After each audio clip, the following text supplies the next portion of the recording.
What's up? Welcome to week 8 of the Stitch Party Stitch Along. I'm Jewel with Friday Night Needlepoint, and if you're new here, we're learning one new decorative needlepoint stitch a week for 24 weeks.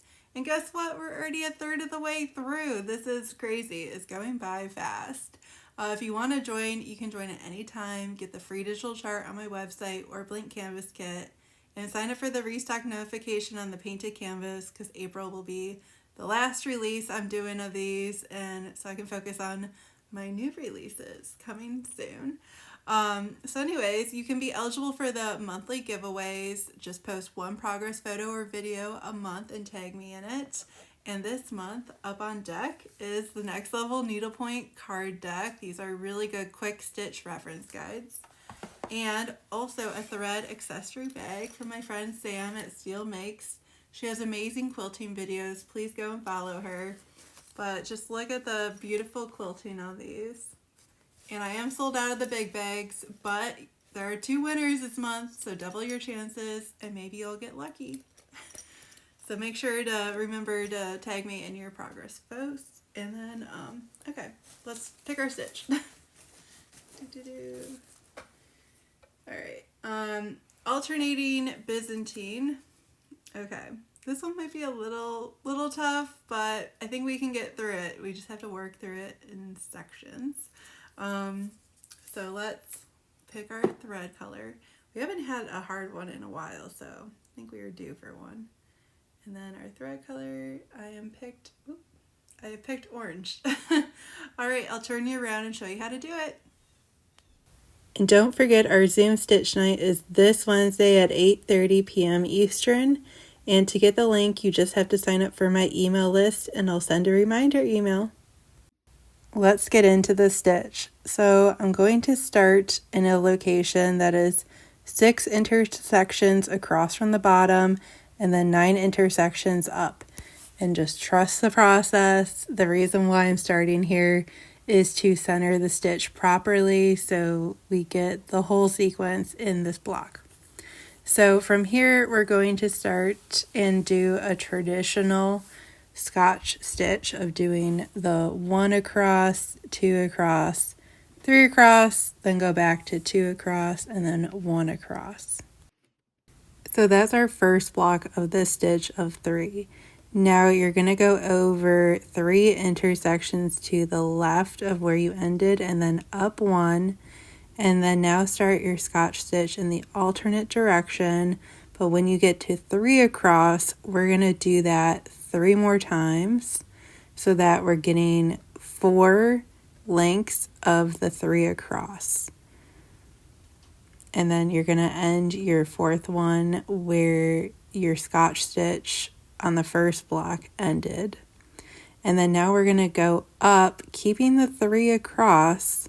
We're going to go up 3 more times. So you have 4 of those 3 across stitches together.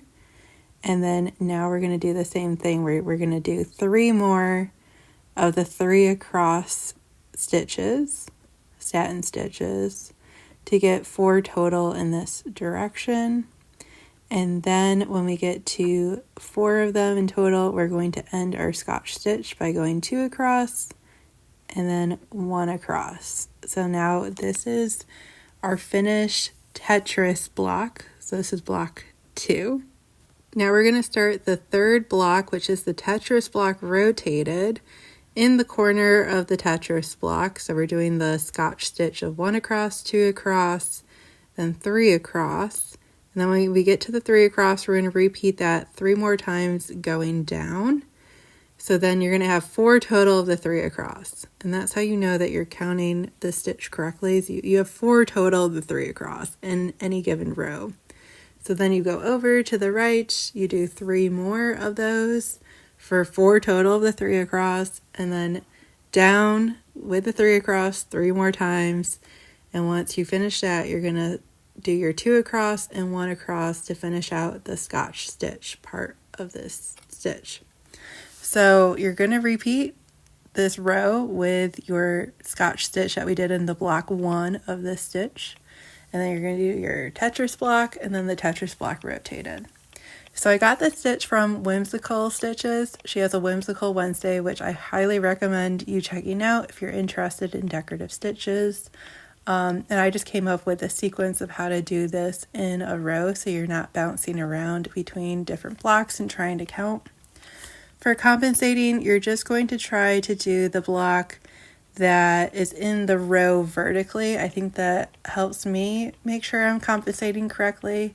So for example, I just completed the block 1 Scotch stitch above that Tetris block in the middle because that's where the repeating pattern is. And then now I'm just doing the bottom half of that Tetris block rotated, or block 3, because that's what's repeating in those vertical rows. Hopefully that makes sense to you. Anyways, you can definitely play around with this stitch, I think with metallics or even different colors to make it stand out.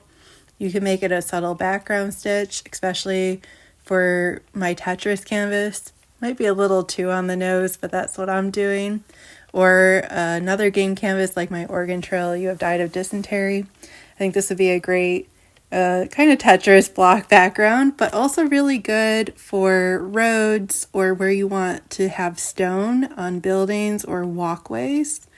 I think this would be a really good stitch for that, and definitely more fun to do than just doing Scotch squares all over the place.